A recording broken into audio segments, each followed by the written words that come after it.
लगे, उनका तो डीएनए में कोई अंतर हो ही नहीं सकता। ऐसे ही जो है पूरी दुनिया में डीएनए जो है गुणों को नहीं प्रभावित करता, थोड़ा बहुत अंतर पड़ता होगा अनुवांशिकता से, लेकिन सबका स्वभाव और सबके कर्म अपने अपने होते हैं। देखिए जहां तक बात है 99% मुसलमानों के पहले हिंदू होने की, आप ये समझिए मोहम्मद जो था, मोहम्मद भी तो हिंदू ही था, उसके पिता, उसके दादा, उसके पूर्वज सब हिंदू देवी देवताओं की तो पूजा करते थे। हुबल एक देवता थे, तो ये मतलब उनके यहाँ हमारे जैसा देवी देवताओं का सिस्टम था, वो भी मूर्ति पूजक ही थे। उसके मोहम्मद के बाप दादा मूर्ति पूजक थे, तो मोहम्मद ने उन मंदिरों को तोड़कर जहां उसके बाप दादा पूजा करते थे ये इस्लाम चलाया।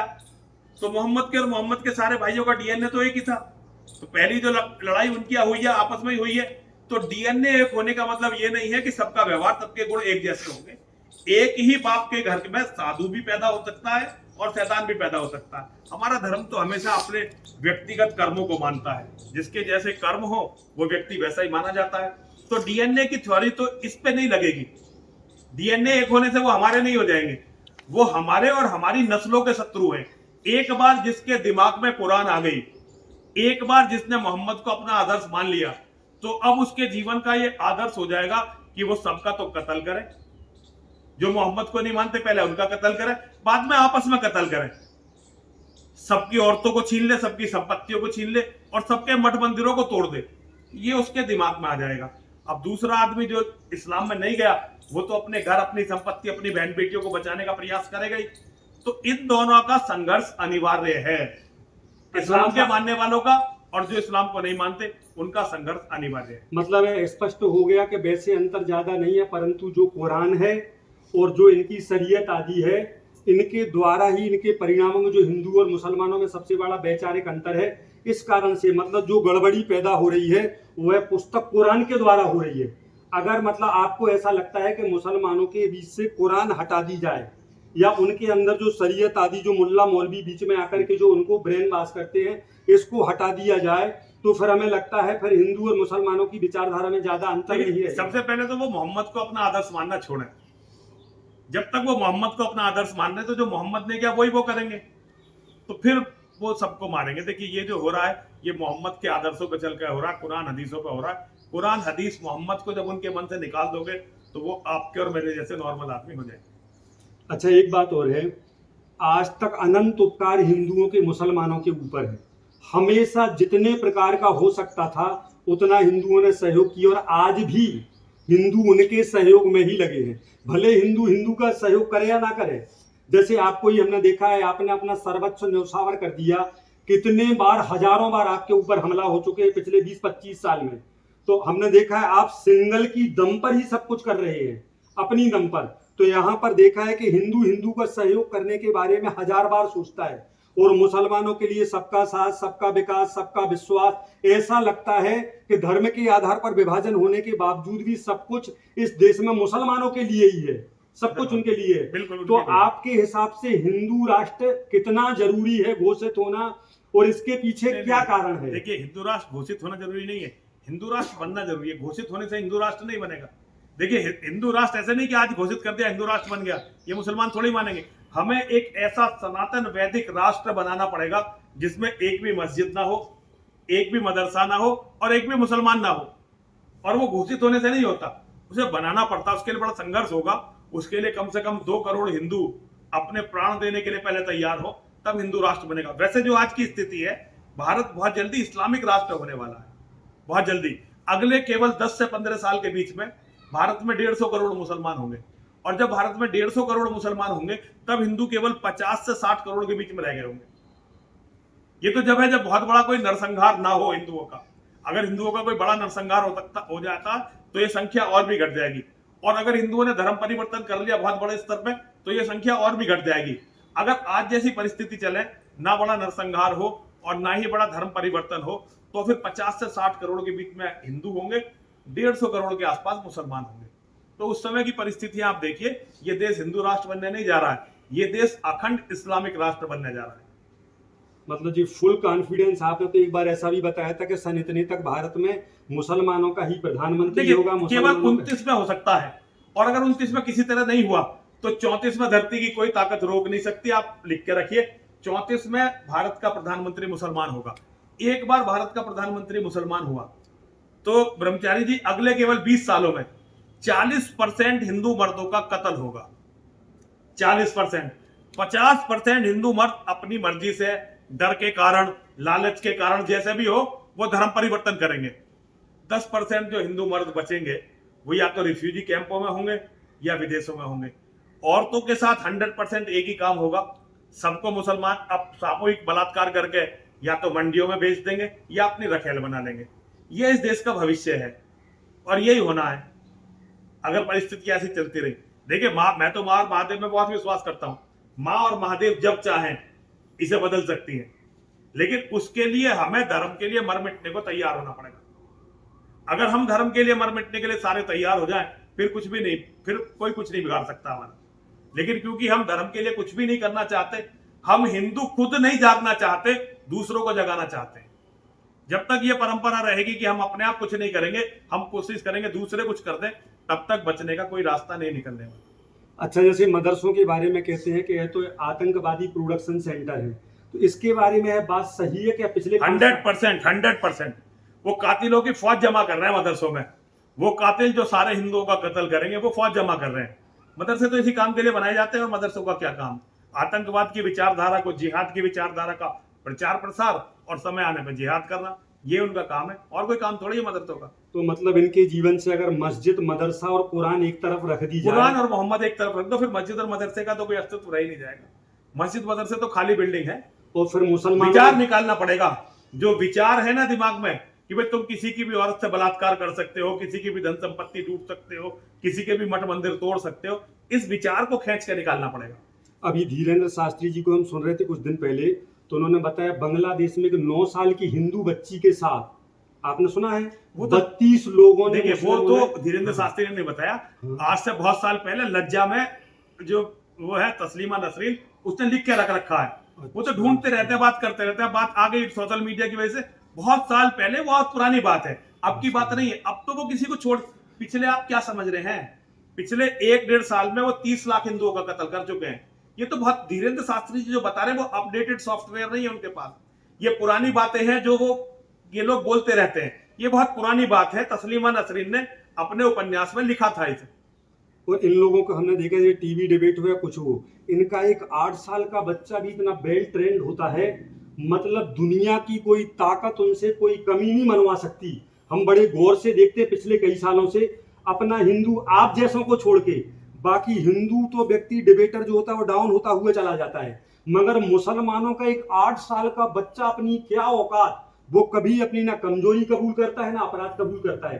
इनकी इतनी व्यवस्थित ट्रेनिंग कहाँ से होती है? वो पूरी दम लगा देते हैं, पूरी दम लगा देते हैं। बचपन से ट्रेनिंग है उनकी, बचपन से ट्रेनिंग, उन्हें बचपन से कत्ल करना, ये कुर्बानी जो सिखाते हैं जानवर की, हमारा कत्ल करना और उस कत्ल को जस्टिफाई करना, यही तो सिखाया जाता है। आप बनाते रहिए, वो आपका कत्ल करके आपके बनाई हुई चीजों को कब्जाते रहेंगे। इसी का नाम इस्लाम है।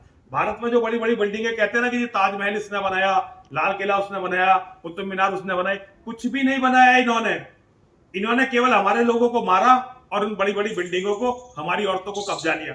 ब्रह्मचारी जी लिख के रखिए, जब ये भारत आते थे इनके पास औरतें थोड़ी होती थी, ये डकैती तो थे, लुटेरे थे, तो ये घोड़ों पर चढ़कर आते थे। इनके पास तो बदलने के लिए कपड़े भी नहीं होते थे, घोड़ा और तलवार 2 चीज होती थी, बाकी चीजें तो इन्होंने हमसे छीनी है ना। सब कुछ, औरतें हमसे छीनी, सब चीजें, जमीन हमारी छीनी, मठ मंदिर हमारे तोड़े। तो इनका तो ट्रेंड है, ये they are trained to kill us. मतलब अपना ही सब लूट करके बस नाम बदल दिए, सब कुछ अपना है। और वास्तव में जो मूल निवासी भी कहते अपने यहाँ के तो अधिकांश पूरे के पूरे सब परिवर्तित थे, जो हिंदू थे उससे मुसलमान। मोहम्मद भी तो परिवर्तित ही है भाई।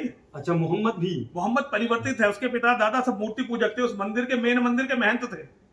जिस मंदिर काबा के, जिस मंदिर को मोहम्मद ने तोड़ा, उसके सगे दादा उसके संरक्षक महंत थे।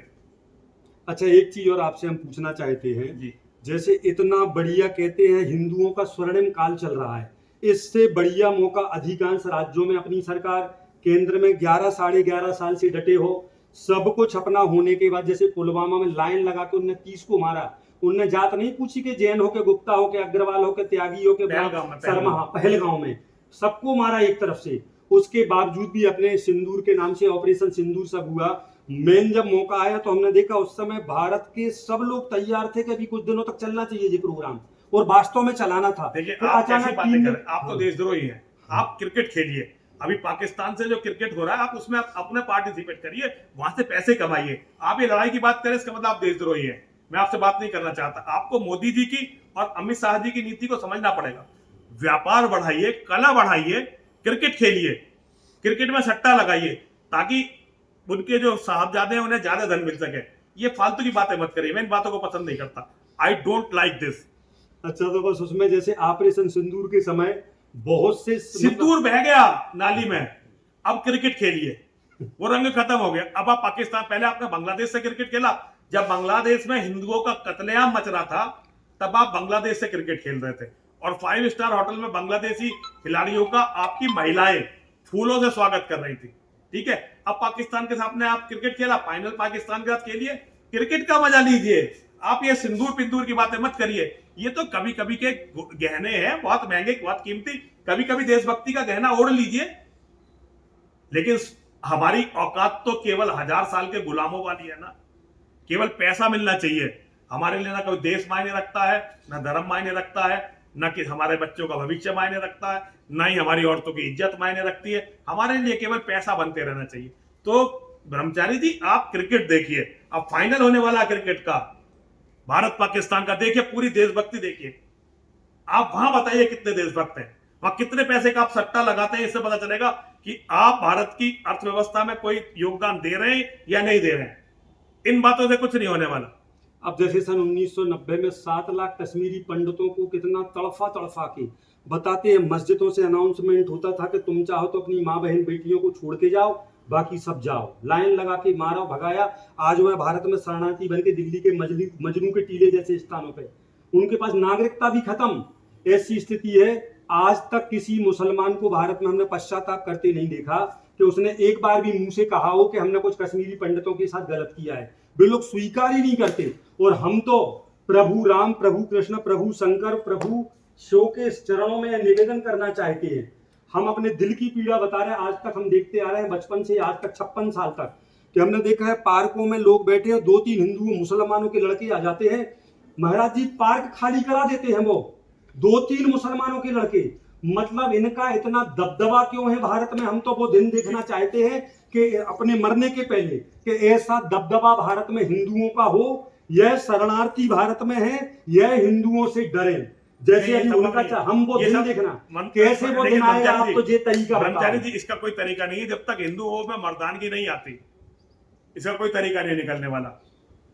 हिजड़ों के साथ यही होता रहेगा। हम हिजड़े तो है, नपुंसक ही तो है, तो हमारे साथ जो हो रहा है ठीक हो रहा है, भगवान ठीक कर रहे हैं, हम इसी लायक हैं। फिर भी आपको कैसा लगता है? कुछ बातें आप बताओ जो करें तो इससे ऐसा दिन देखना चाहते हैं कि वो हमें देख के डरे। हमें नाजायज किसी को डराना नहीं है, परंतु जैसा उनका दबदबा है वैसा हिंदुओं का दबदबा रहे। तो ऐसे कुछ उपाय, कुछ तो आपने सोचा होगा। केवल एकमात्र उपाय, योगेश्वर भगवान श्री कृष्ण की गीता को जीवन में धारण करिए। जो योगेश्वर बता गए हैं उसे करिए। रास्ता योगेश्वर बता गए हैं, बाद में आचार्य चाणक्य ने बताया, सावरकर जी ने बताया, गॉडसे जी ने दिखाया करके। रास्ते दिखाने वाले बहुत हैं, हम चलने को तैयार नहीं हैं। हम केवल बहस कर रहे हैं, हम उनके दिखाए हुए रास्ते पर चल नहीं रहे। जिस दिन उनके दिखाए रास्ते पर चलने लगेंगे स्थिति बदल जाएगी। ये है क्या? ये कीड़े मकोड़े अपराधी तो हैं। अपराधी को डरना चाहिए, लेकिन अपराधी हम जैसे कायरों को डरा कर ही जिंदा रहते हैं। तो हम कायर हैं, उनसे डरते हैं। जिस दिन हम कायरता छोड़ देंगे उस दिन फिर अपराधी डरेगा।